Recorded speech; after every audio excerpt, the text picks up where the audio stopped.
আসসালামু আলাইকুম। আজকে নতুন আরেকটা অনেকদিন পরে রান্না বসেছি।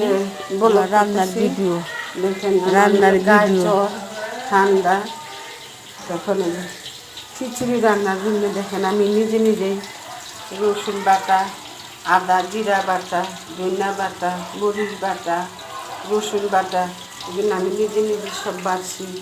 তারপর দেখবেন কাঁচামরিচ কেটে নিচ্ছি।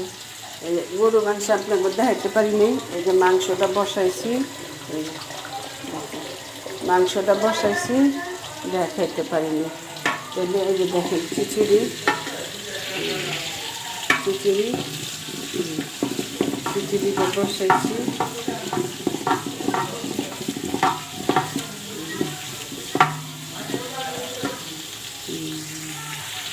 বসাইছি কিন্তু পারিনি আপনাদেরকে আমি দেখাইতে লেগে আমি